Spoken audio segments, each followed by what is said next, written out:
Hi everybody, this is Jim Rohn. Over the years, I have repeatedly encouraged people in search of the good life to make use of a journal. Invariably, at the conclusion of a seminar, a number of people are sufficiently inspired by learning of the effect journals have had on my life to start using one of their own. Unfortunately, inspiration and enthusiasm quickly fade in the face of all those blank pages. Instead of finding new answers to life, the journal seems to open a floodgate of new questions such as, what am I supposed to write? Should I only write about business events? How often should I be writing? What kind of journal is best?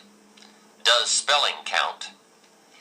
The purpose of these tapes, then, is not only to explore the incredible value of recording your life's experiences, but also to examine the endless uses and methods of keeping a journal. Hopefully, by the conclusion of this program, your questions will have been answered, and you will be confidently embarking on a new adventure in achievement with the vehicle of pen and paper. The first thing to understand about a journal is that it's your book. And because it is yours, you must be the one to select the size and style you feel most suits your needs and personal preferences. Like a favorite armchair, a journal must be comfortable enough that you will want to go to it often. You may, in fact, find yourself experimenting with a variety of journals over the years as your needs and tastes change. During the past 25 years, I'd be willing to bet that I've tried almost every conceivable system of capturing ideas on paper, from loose-leaf binders and file cards to dime store notebooks and hardbound volumes. I've had big journals and little journals, journals with lined pages and journals with blank pages, all of which met a certain need at a certain period in my life.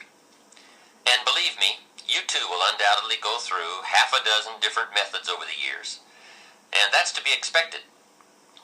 As you continue to grow and develop, you will soon discover that last year's systems won't likely meet this year's needs. You see, one of the keys to success is flexibility.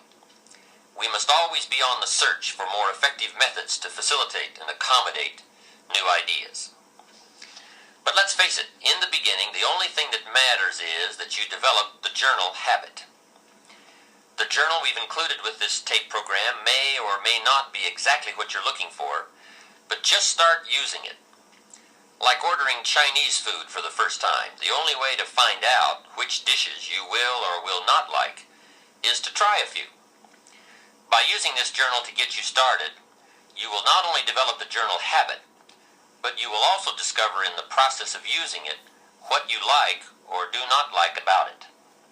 Then when you've finished, you can always look for a journal that is more tailored to suit your specific needs. And I would suggest that when you go to buy your second journal, that you take the time to get just the right one. Remember, the use anything received will always be in direct proportion to how it makes you feel when you use it. The color and material of the binding, the texture of the paper, the width of the lines or the absence of lines are important considerations.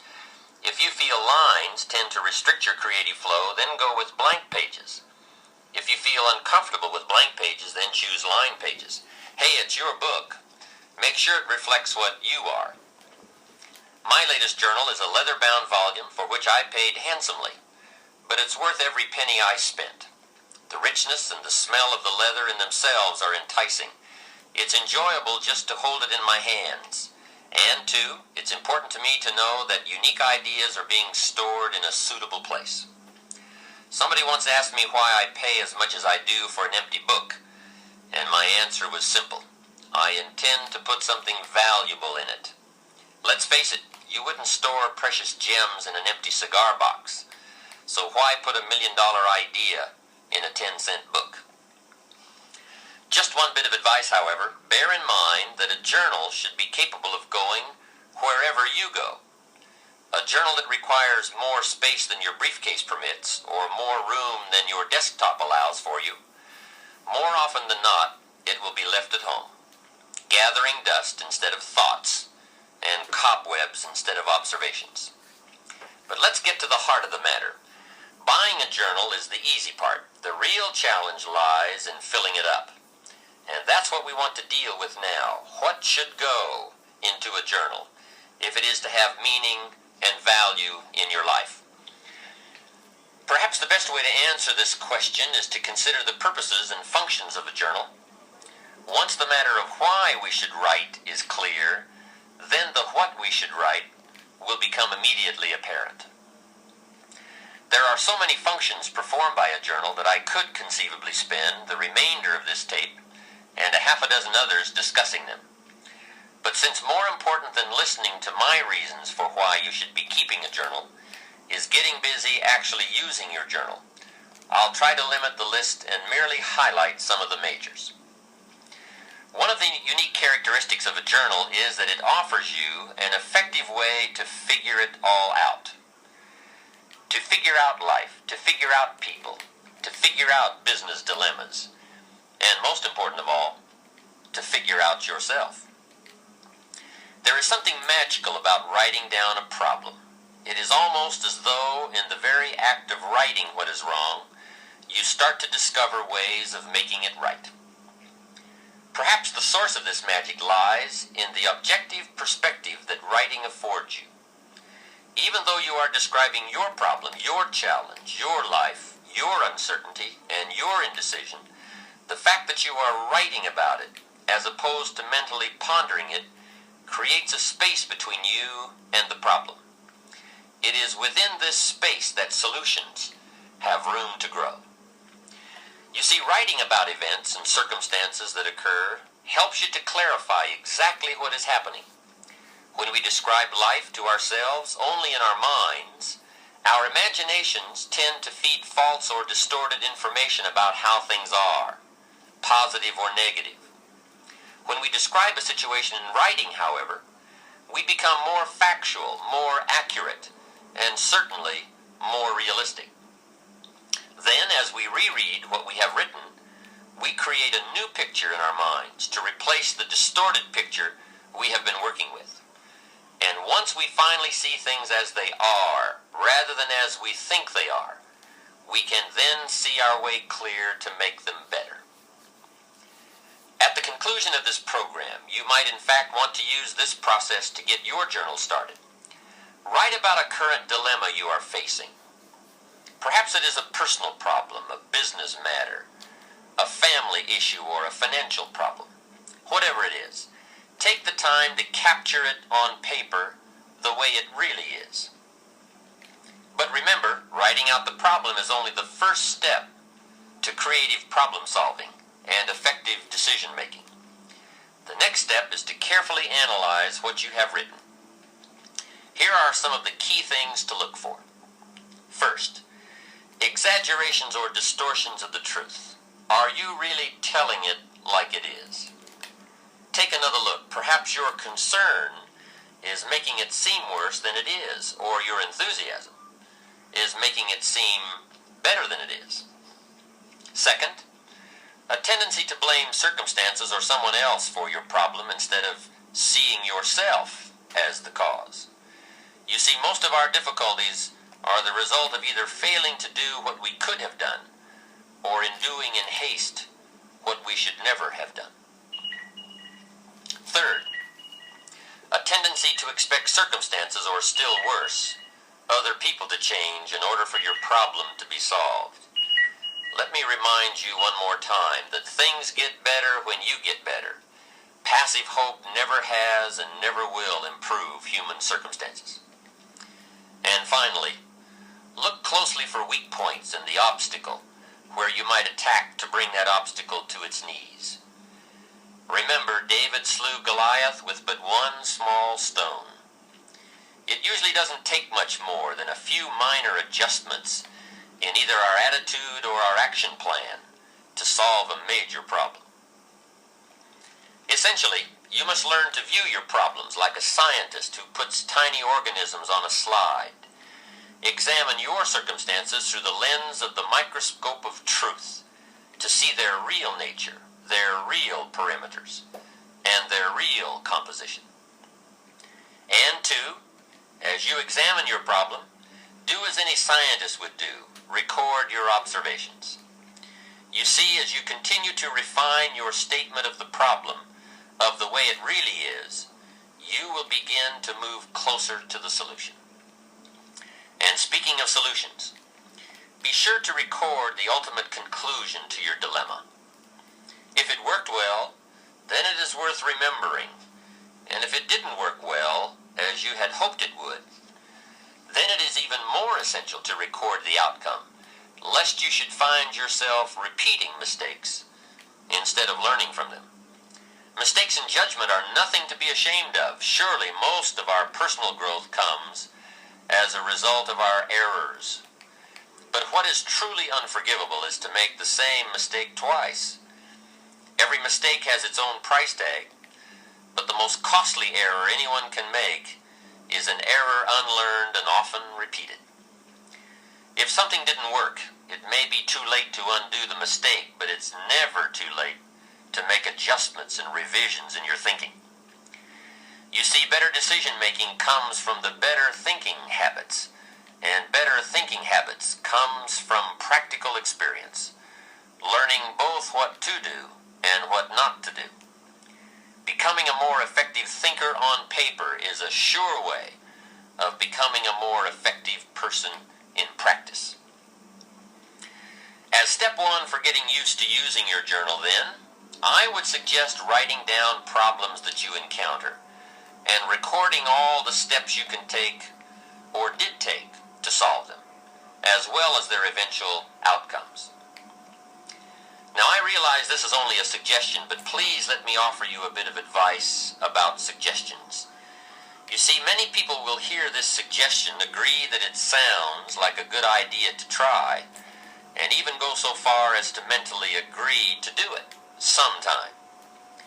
And therein lies the problem, that nebulous word, sometime. We all know what happens to the promises we make to do something tomorrow or next week or as soon as we have a chance. Somehow, we never quite get around to doing it. My advice is that if you think a suggestion has merit and that it's worth trying, that you promise yourself you will do it. Make a firm commitment now at the conclusion of this program. You will have chosen one of my suggestions, and that you will not do another thing until you have opened your journal and written at least one page. Otherwise, to be perfectly honest, you might as well stop the tape now and give it and the journal to a friend. For surely if you lack the discipline to start a journal, it is highly unlikely that you will ever have the discipline to continue to use one either. This leads us into a second function of your journal, which is the capturing of good ideas. How many times as we go through the day do we come across a good idea, a unique quote, an interesting piece of information, or even a significant personal discovery? And each time we do, we mentally say to ourselves, I must remember that.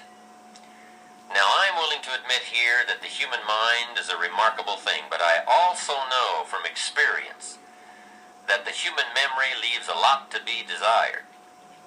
I think Emerson captured it best when he made this statement.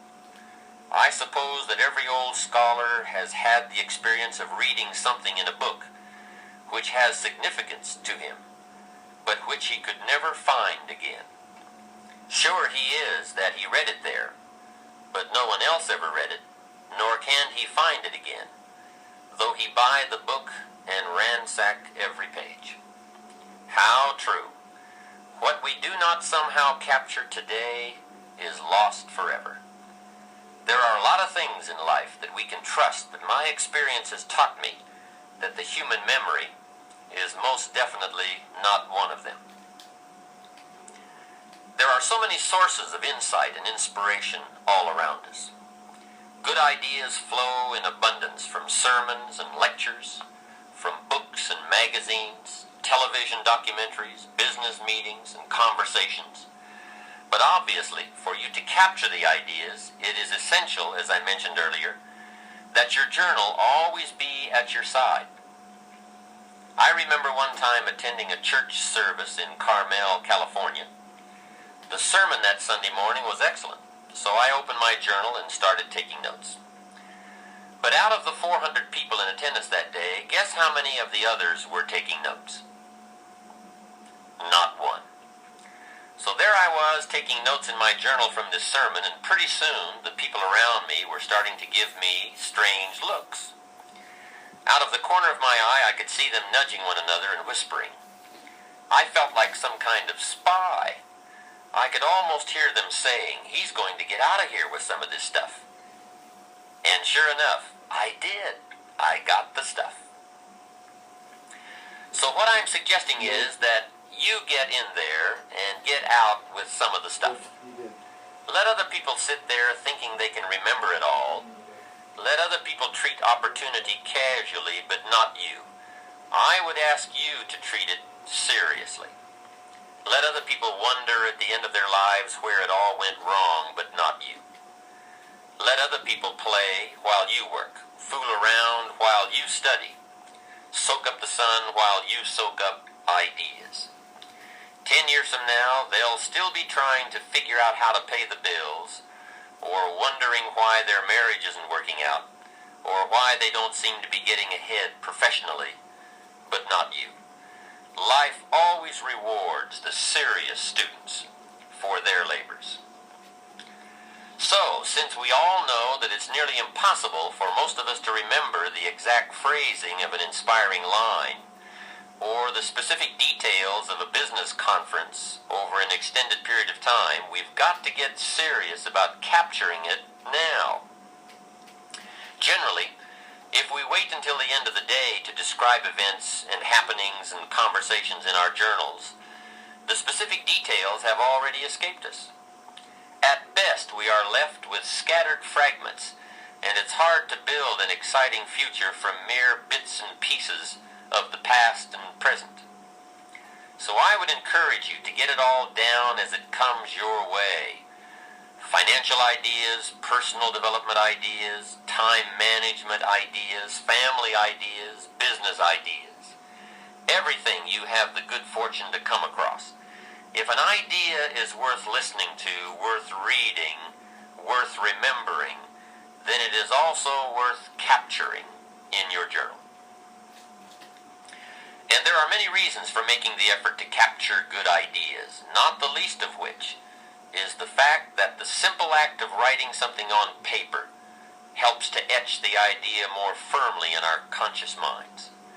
To hear it, or see it, or read it is one thing. To take the time and make the mental effort to capture it with paper and pen is so much more. Second, every idea has its time and place. As Victor Hugo once wrote, there is one thing stronger than all the armies in the world, and that is an idea whose time has come. Perhaps the ideas you capture today will not have any specific meaning or purpose in your life at this moment, but ultimately at some future point in time when you march into battle, the armory of ideas you have carefully and conscientiously assembled over the years will serve you well. Here's another interesting phenomenon about ideas. As we collect a variety of thoughts on any given theme or subject, there is a tendency for these individual ideas to come together and form themselves into a whole new idea. Much as the single flakes of snow, when gathered together, can be formed into snowballs and snowballs into snowmen.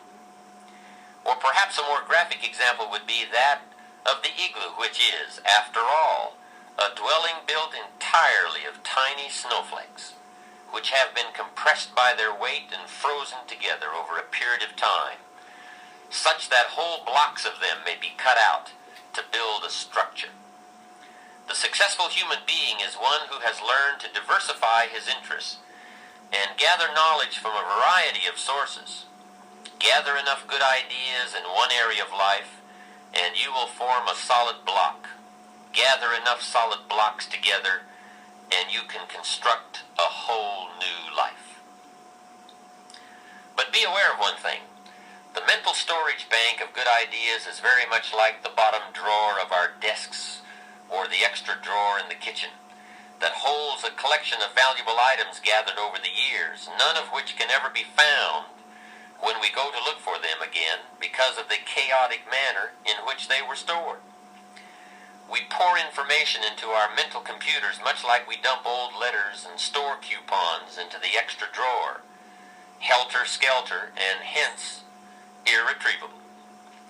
One of the first things we attend to when setting up a new business is the development of a filing system for records so that we can easily locate information whenever needed. When we move into a new home, we carefully pack all of our possessions in clearly labeled boxes so that we can find something again in a hurry if needed. But when it comes to facts, to ideas, to observations, we have no system, as though they are incidental rather than essential to our better future. Your journal, then, provides you with the means of logically assembling and storing the pieces of information that come your way.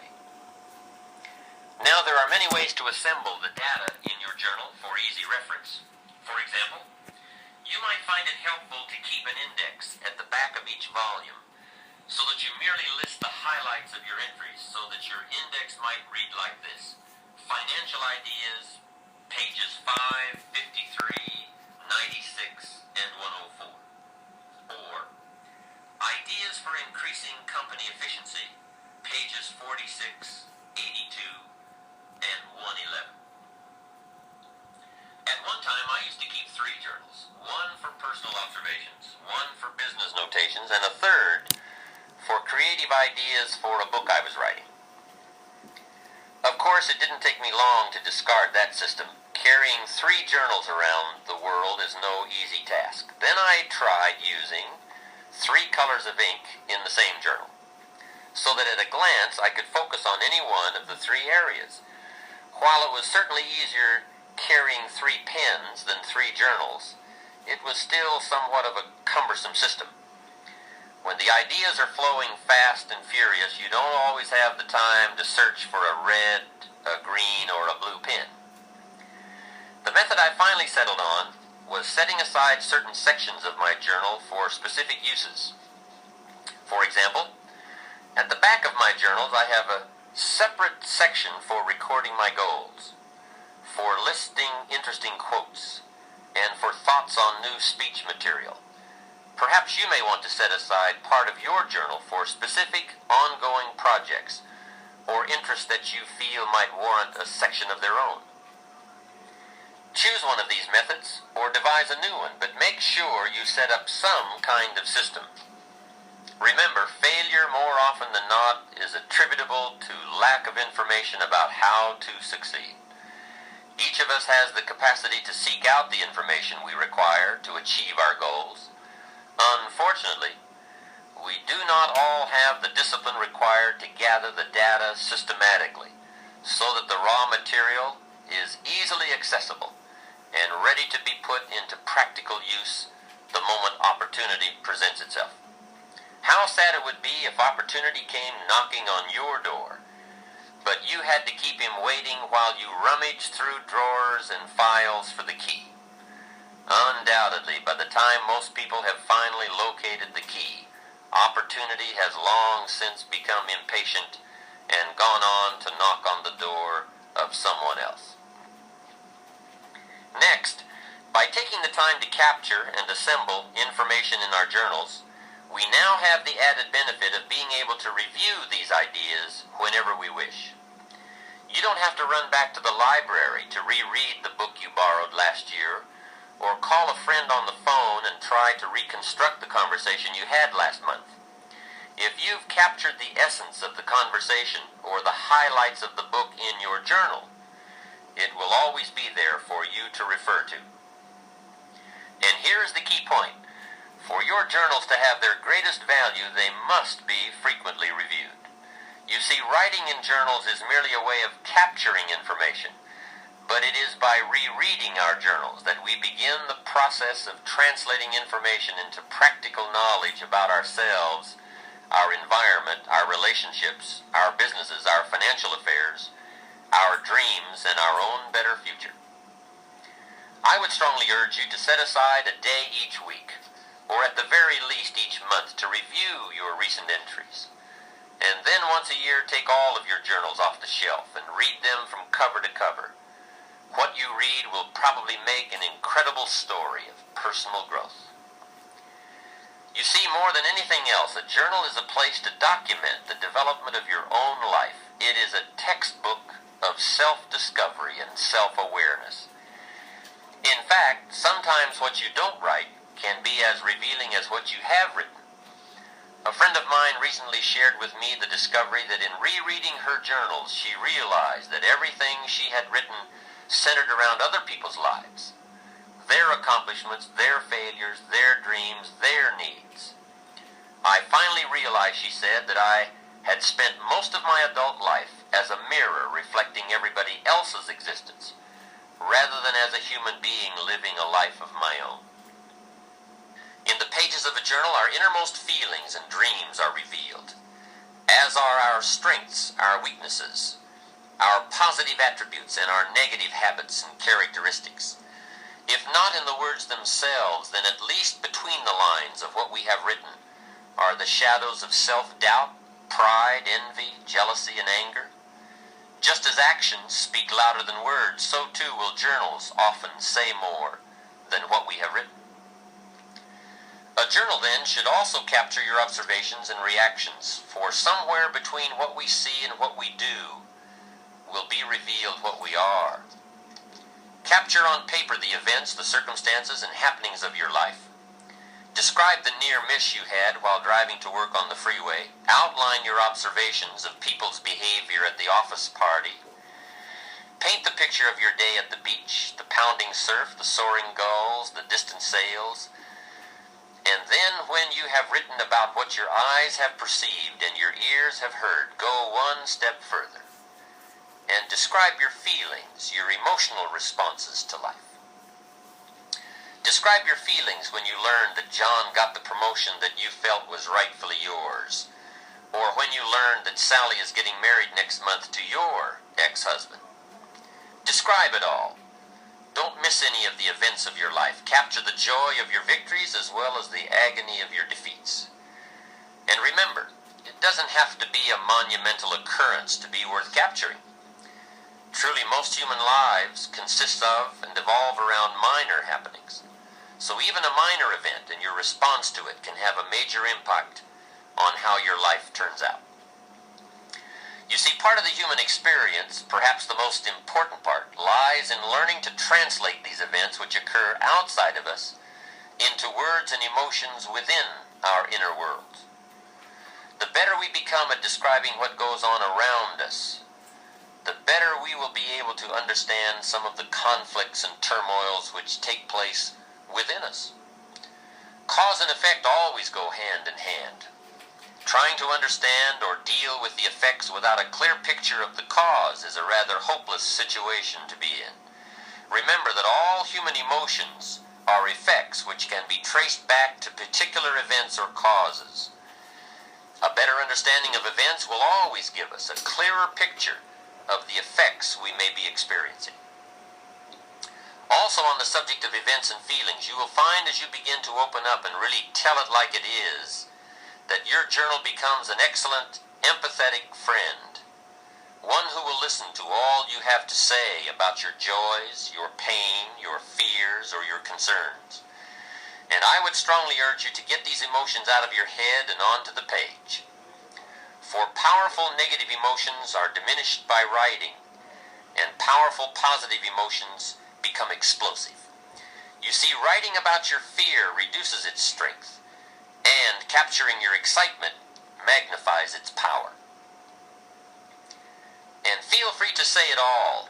These are your private collections, your personal recollections. They are not going to be read aloud at the next staff meeting, used in court against you, or published in the New York Times. Write freely. Don't let anything inhibit your flow of your thoughts. Write in half sentences. Break all the rules of grammar and punctuation if you choose. Draw pictures. Make diagrams. Anything goes. Neatness doesn't count, and neither does spelling.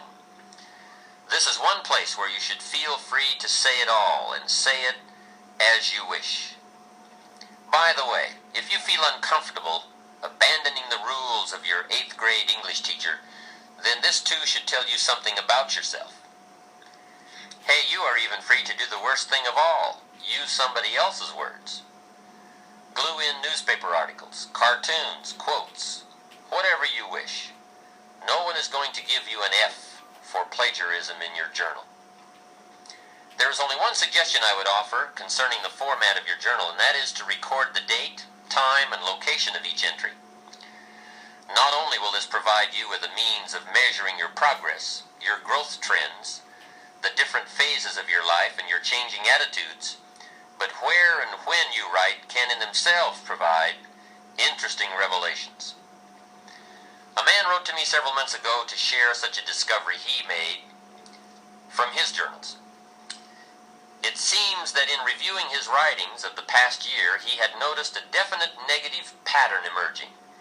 Every entry on a Wednesday afternoon or evening outlined thoughts of self-doubt, discouragement, and uncertainty about the direction he was headed in.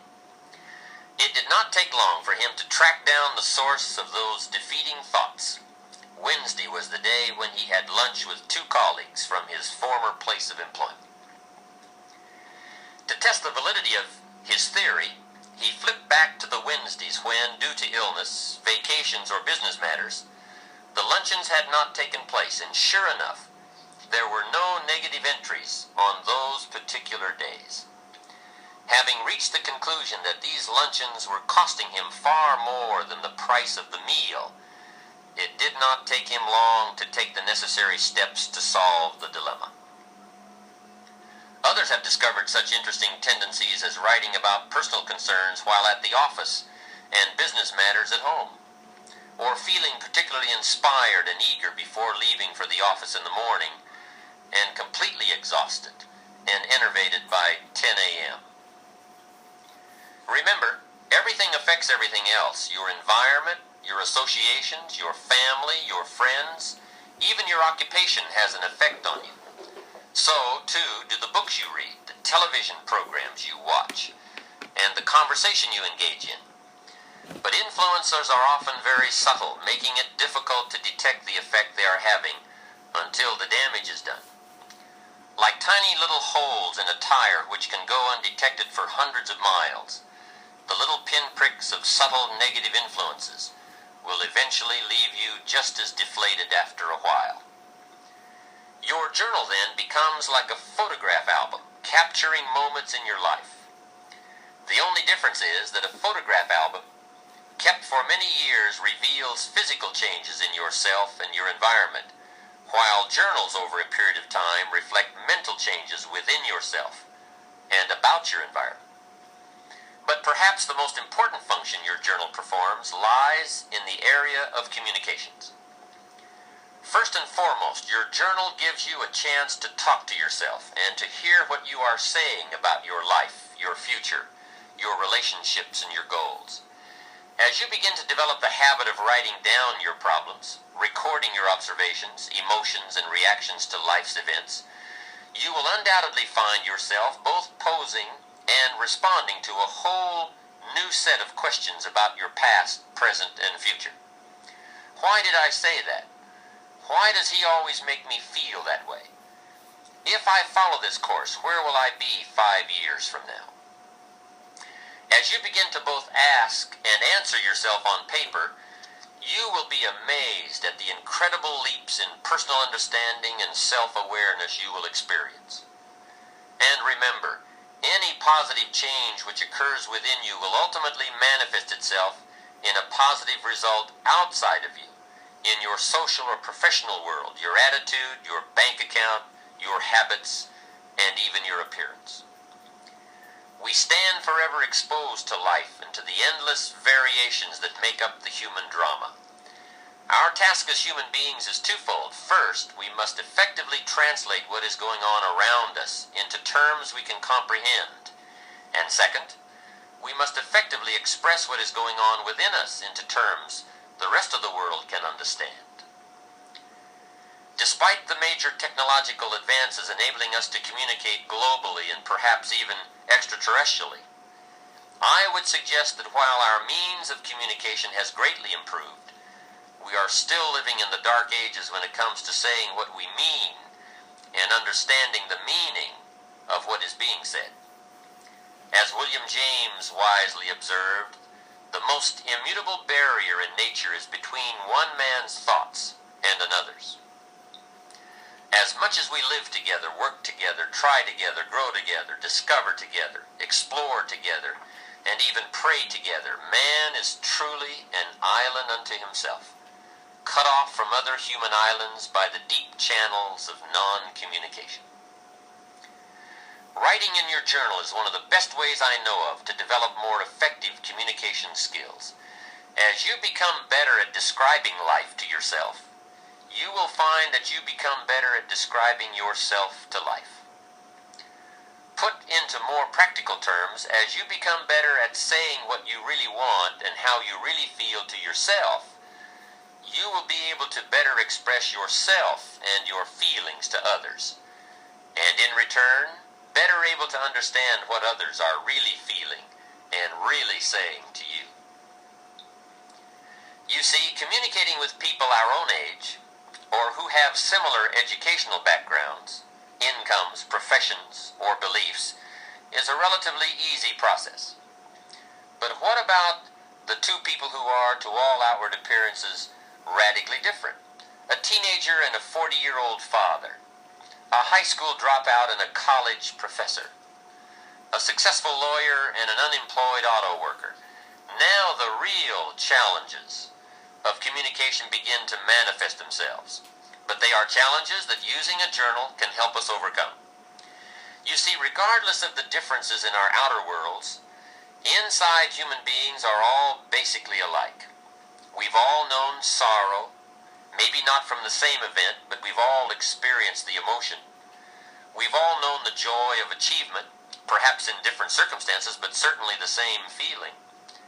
Regardless of our outward differences, those basic human needs and emotions will always provide a common ground or build a bridge for effective human communications.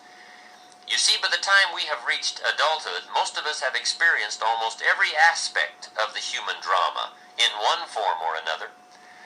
The problem is that most of the experiences have gone right on by us. We have never taken the time to capture them, to ponder them, to analyze how we felt at that time, how we responded to others while we were in those circumstances, or what our priorities and needs were during that period in our lives.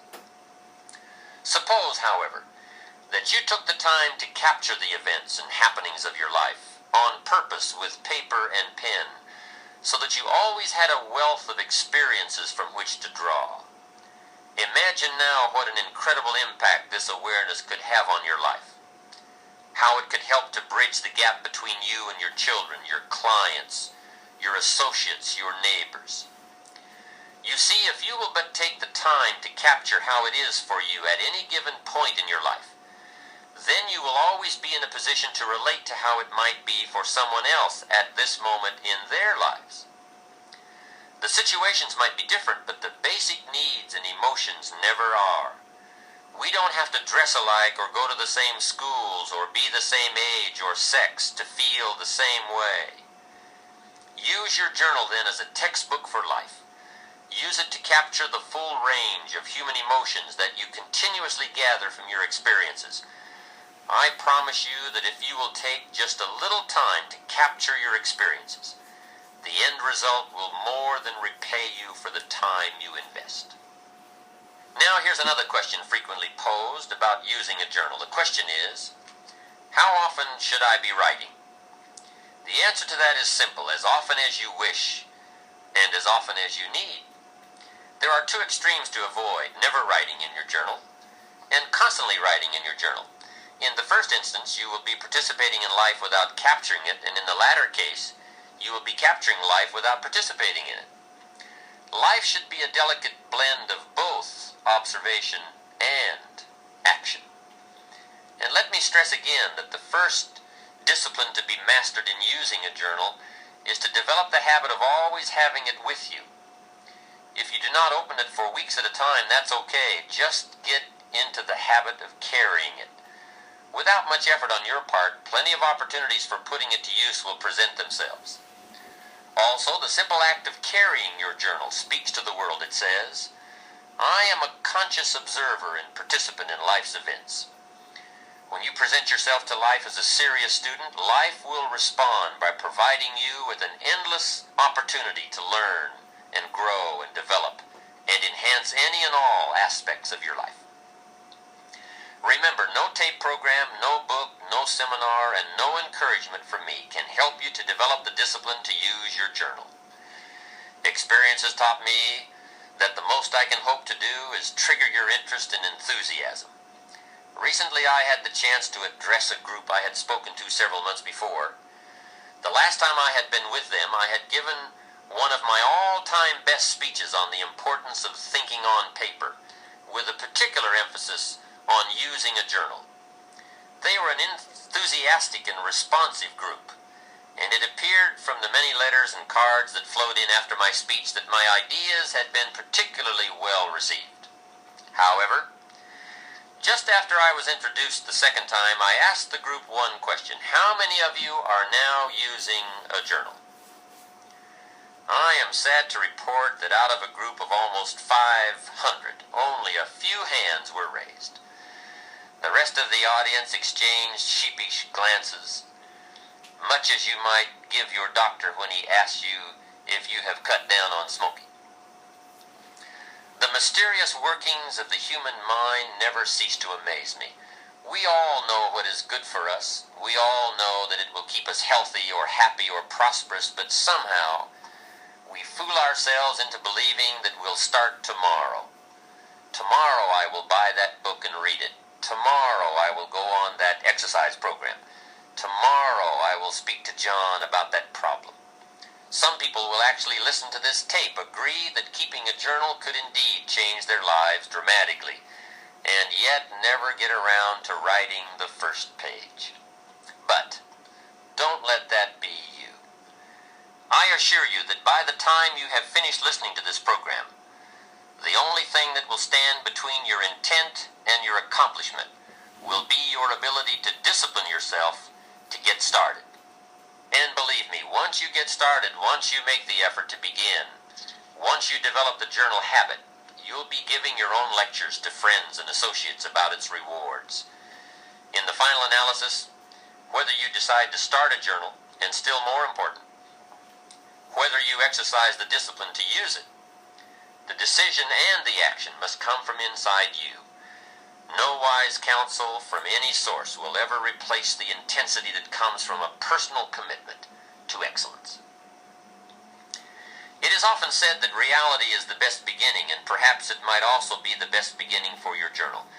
One of the first entries you will want to consider making is a complete account of how it is for you right at this moment in your life. What's got you turned on? What's got you turned off? How is it going at home, at work? Are you happy, frustrated, excited, perplexed, worried, doubtful, or any or all of the above? You may want to write a brief description of how it's going in each area of your life, and honestly tell it like it is. Perhaps in your writings you will uncover a particular void in your life that needs to be filled, or a major obstacle that must be tackled if things are to work out for you as you want them to. Use your journal to then chart out a course of action to eliminate whatever is standing between you and your better future. Examine your progress. Outline the steps you've taken or could still take. By the time you've dealt with these issues, your journal will have already become invaluable. If you find you are still having difficulty getting anything on paper, one of the first entries you might consider making is an explanation of why you bought the journal in the first place. If you will but pause to consider what you hope to achieve by using a journal, then what to put into its pages will be obvious. If, for example, you bought a journal to record your feelings, then write about your feelings. If you bought it to keep track of business developments, then write about your meetings, your clients, and the ideas you have about improving the products or services of your company. A journal should be used in response to a specific need, a need to express, to analyze, to ponder, to explain, to record, to consider, or to examine some or all of the elements and aspects of your life. And remember, there is no correct set of procedures for keeping your journal. Journals are as unlimited in possibilities as are the individuals who use them. Journals and life share one unique characteristic. Both provide you with a space to fill as you wish. And for those who are not yet sure how they wish to fill life spaces, a journal offers you a chance to paint mental pictures of the limitless paths you could travel. In a novel, an author places imaginary characters in imaginary circumstances and then predicts their behavior and responses to these events. So be the author of your own life. Create on paper a set of circumstances, then place you in the middle of them. How would you feel about doing that? What would it be like to live in that city? Being there. How would you feel having those responsibilities or those freedoms? Pick a direction and travel with your imagination to new environments, to new positions, to new opportunities. Create on paper an ideal job. Describe an ideal relationship. State an ideal income. Outline an ideal code of personal behavior. Design an ideal lifestyle. Then take your dreams and transfer them into written goals with priorities and deadlines. List the specific steps you must take in order to achieve them, and then write out a detailed plan of action. Take your dreams for your mind to the page, and then take them from the pages of your journal and make them happen in your life. Learn to paint these mental pictures, and then, like an artist, create something of substance on the canvas of your life, using all of your available resources. Add new color, new depths, new dimensions, new meanings to where and who you currently are by exploring where and who you still can be. Set yourself free and explore the possibilities of life with paper and pen. There's no risk involved. You cannot fail. Stretch yourself mentally, expand your inner horizons, and you will find that life will respond in kind by presenting you with new opportunities and associations, new experiences from which to grow and learn, and new circumstances in which you will become more than you had previously dreamed possible. Remember the advice of Napoleon Hill, who wrote that whatever the human mind can conceive and believe, it can also achieve. Ponder also the biblical suggestion that as a man thinketh, so he becomes. And know without the shadow of all doubt that whatever you create on the pages of your journal, you can, with enough belief, commitment, discipline, and desire, create in your life. In closing, I would like to share with you the following thoughts from Will and Ariel Durant's 100-page masterpiece, The Lessons of History. Civilization, they wrote, is not inherited. It has to be learned and earned by each generation anew. Consider education not as the painful accumulation of facts and dates, nor merely the necessary preparation of the individual to earn his keep in the world, but as the transmission of our mental, moral, technical, and aesthetic heritage, as fully as possible to as many as possible, for the enlargement of man's understanding, control, embellishment, and enjoyment of life. If a man is fortunate, he will, before he dies, gather up as much as he can of his civilized heritage and transmit it to his children. And to his final breath, he will be grateful for this inexhaustible legacy, knowing that it is our nourishing mother and our lasting life. Gather up all you can, the hopes, the sorrows, the lessons, the friendships, the achievements, and the disappointments. Gather it all that it may teach you, and in turn that the lessons you have learned may become perhaps part of the legacy that you leave behind for your children and indeed the world at large. Let your journals capture your personal history, and in doing so, they add to the history of all mankind and to our collective heritage. Truly, the most valuable treasure anyone can leave behind is the knowledge they have acquired in their one lifetime. It has been suggested that what we are, a unique creation of unlimited possibilities and potential, is God's gift to us, and that what we do with all that we are, the works we do, the lives we enrich, and the contributions we make, are our gifts to God. May your life be devoted to becoming all that you can become, and may your journals capture every moment of the adventure.